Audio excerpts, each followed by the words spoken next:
Previously on the Vampire Diaries, chaos has engulfed Mystic Falls after Bonnie was deceived by her witch ancestor, leading to the opening of the gates of hell. A vengeful army of vampires, led by Frederick, has returned with a vengeance, determined to bathe the town in blood. Closing the gate to the spirit world is now an urgent matter, but the necklace has mysteriously disappeared. Caroline suspects that Anna stole the necklace, but Anna vehemently denies it, and Jeremy chooses to believe her. You know what, you're an even bigger idiot than I thought. So wake up, Jeremy, before you lose everything.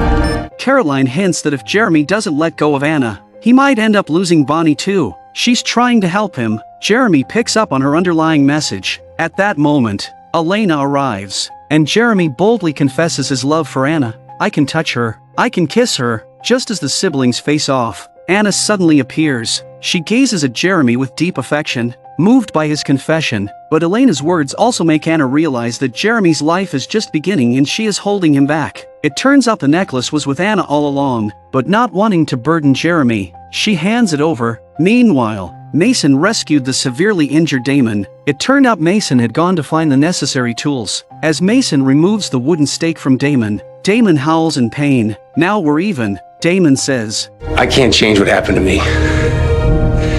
But maybe I can change what happens to Tyler. I don't need revenge, Damon. I need redemption. In truth, Mason had let go of his grudge a long time ago. The two discover a cave at the end of the path, but to their surprise, it's surrounded by a barrier, preventing Damon from entering. Mason is left to explore on his own. Elsewhere, while Bonnie and Caroline were searching for Jeremy, they stumbled upon vengeful vampire spirits wreaking havoc, with Mayor Lockwood as their target. Without hesitation, Caroline jumps out of the car to confront them while Bonnie continues her search. Meanwhile, Jeremy was pleading with Anna not to leave, but Anna knew deep down that staying would only hold Jeremy back in life. It turns out Anna stole the necklace to buy herself time to find her mother. Poor Anna, while she was alive, spent over 100 years searching for her mother, and even after death, her search continues. Only ghosts with deep, unresolved attachments end up in the ghost world. Anna doesn't even know if her mother has let go of the past. If her mother has found peace,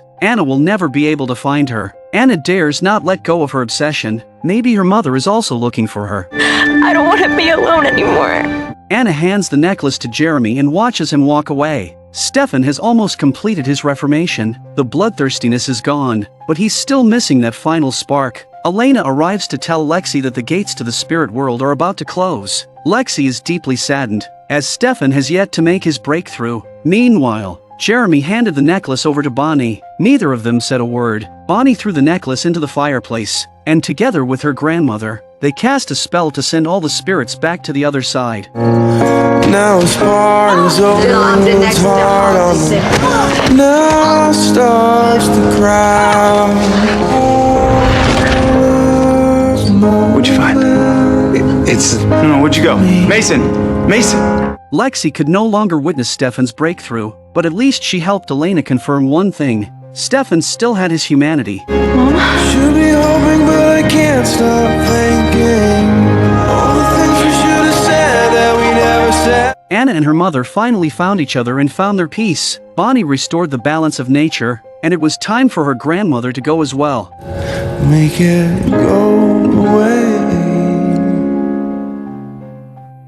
Elena gave Stefan an ultimatum: either you make the breakthrough, or you lose me forever. Jeremy sought redemption, but Bonnie couldn't forgive him. Jeremy owed Bonnie too much. As Bonnie sat alone in her sorrow, something unexpected happened. The necklace, which was supposed to have been destroyed, suddenly reappeared in the fireplace. Elsewhere, Damon brought Alaric to examine the cave. Alaric discovered ancient murals, depicting the origins of vampires. The inscriptions on the stone walls were written in Old Norse. The history of these murals dated back more than 500 years before Columbus discovered the Americas. Alaric had some knowledge of Old Norse and was shocked to find names like Klaus, Elijah, and Rebecca among them. These were all names of the originals. What shocked them even more was the name at the top: Michael, the ultimate vampire hunter. Michael, as in the vampire hunter who knows how to kill Klaus. Yep. I now like to call him Papa Original. It turns out Michael was the father of the originals, but why had he been hunting Klaus for 1,000 years? How did the originals' family become vampires? How did a once harmonious family turn into relentless enemies?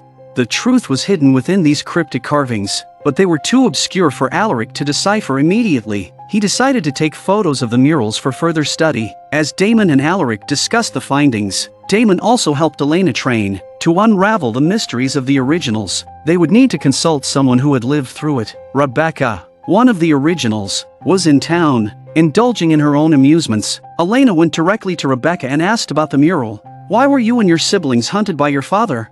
The mural triggered Rebecca's memories. She had been the one to carve those names when they were still human. Rebecca was particularly mischievous back then, and Klaus wasn't the ruthless figure he would later become. He was innocent, gentle, and doted on his sister. Even when Rebecca cut his palm, he didn't get angry. At that point in her recollection, Rebecca no longer wished to discuss the topic. Elena had no choice but to threaten Rebecca. Well, then maybe I'll ask Michael when we wake him.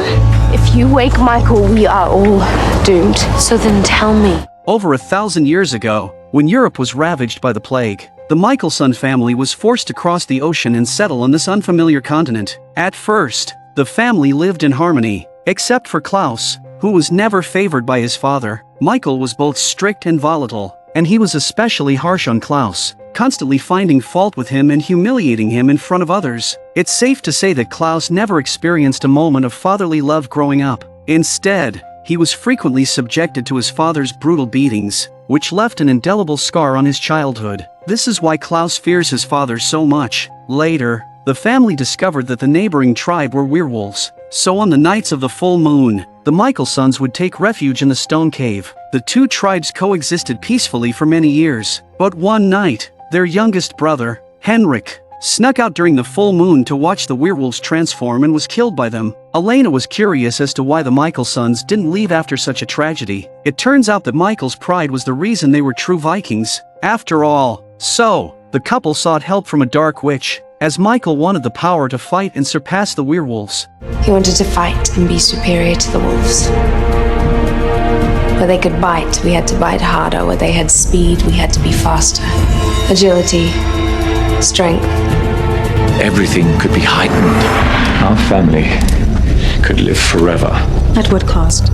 The Dark Witch warned Michael and his wife that this was forbidden black magic and that it would lead to a plague. Even without the Dark Witch's help, the Michaelsons succeeded, because Michael's wife, Esther, was also a witch. Esther was the witch ancestor who sealed Klaus's werewolf lineage and opened the gates to the spirit world. Elena was speechless. Klaus was truly pitiful, hunted by his father and sealed by his mother. Esther summoned the sun and the white oak, which represented life and nature's immortal forces. Michael secretly mixed blood into his children's wine and then stabbed each of them to death. When they awoke, Michael brought in a girl and forced his children to drink her blood. Klaus tried to stop his sister but was pushed aside by his father. The Michaelsons gained superhuman strength and unlimited life, but they were abandoned by the Holy Spirit and the sun became their enemy. Esther then devised a way to create daylight rings, but nature found their weakness. The white oak could kill them, and the vervain that grew at its base could burn them. So, the Michaelsons burned down the white oak. We could not control it.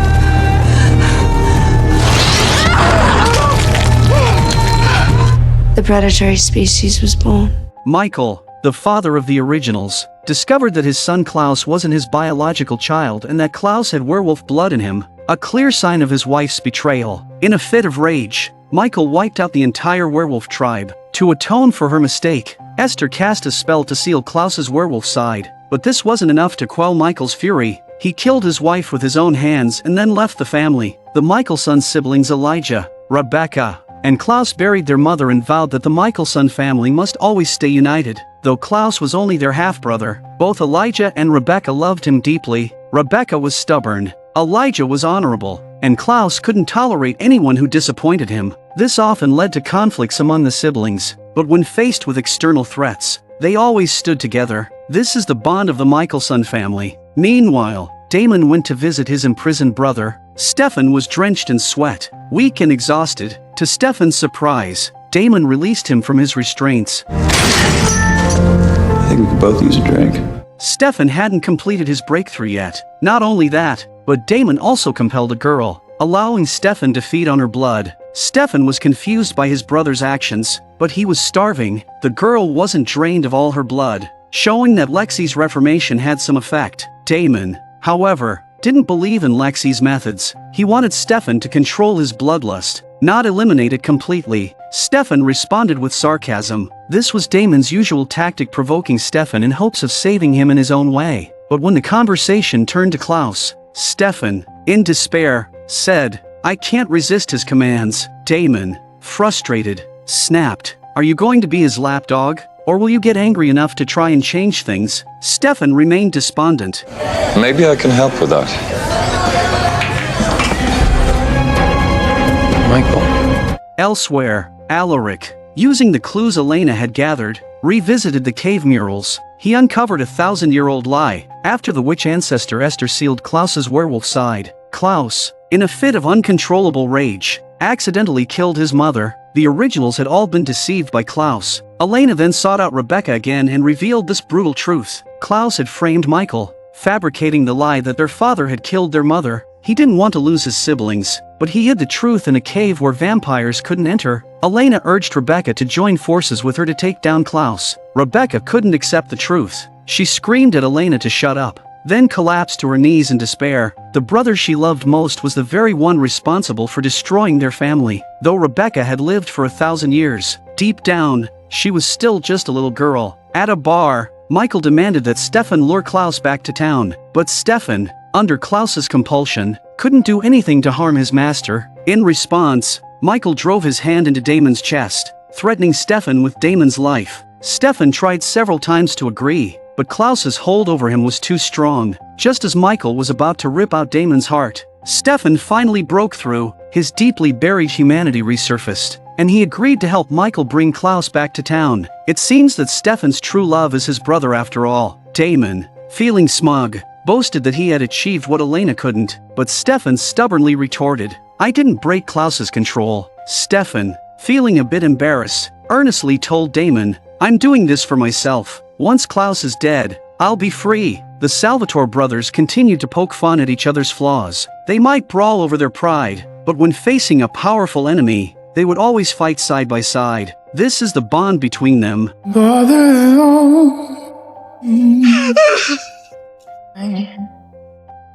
Damon, seriously? We got Michael. What? How? No idea, I guess. Damon shamelessly sprawled out on Elena's bed. Today, he had narrowly escaped death and pulled Stefan back from the edge. Now they have found Michael as an ally. There was a good chance Rebecca could be swayed to their side. The situation looked promising. They just had to wait for Klaus to walk into their trap. In the future, Can I tell you the rest tomorrow?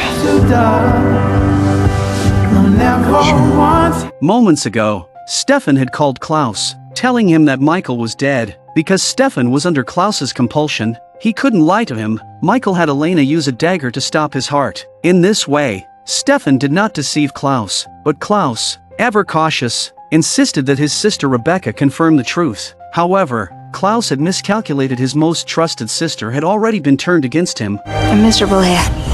I'll be home soon. Klaus fell into the trap, and what awaited him was an ambush. After deceiving Klaus, Elena removed the dagger that had sealed Michael. Upon awakening, Michael tried to reconcile with his daughter. For the past 1,000 years, he had only been hunting that abomination and had never intended to harm his daughter. "Klaus not only killed your mother," Michael said, "but he also deceived all of you." But Rebecca refused to forgive her father, believing that all the suffering was his fault. But Nick was not born a killer. None of us were. You did this to us when you turned us into vampires.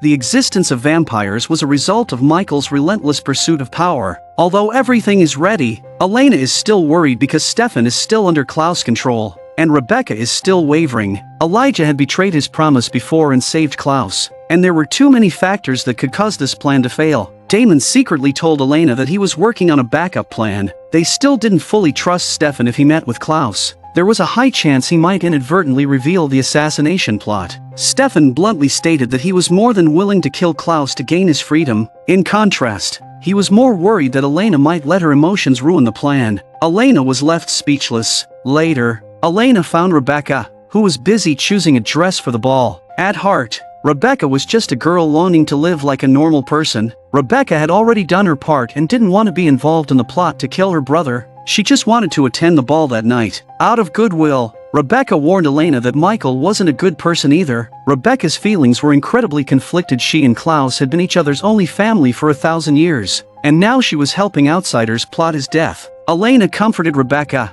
encouraging her to enjoy the ball. "You look stunning, but you're missing one accessory," Elena said as she returned the necklace to its rightful owner, leaving Rebecca deeply touched.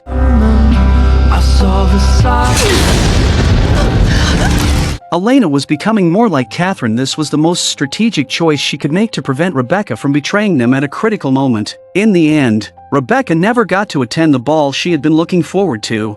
Sort of. Stefan is right. Someone's gonna let their humanity get in the way and screw this whole thing up. It's probably gonna be me. Damon admired Elena's decisiveness. Taking advantage of the moment alone, Damon confessed to Elena that he had never trusted Michael from the start, nor did he trust a compelled Stefan. He then revealed that he was about to put his secret plan into action, adding bluntly that Elena might not like it. Do you trust me? Yes. Then you have nothing to worry about.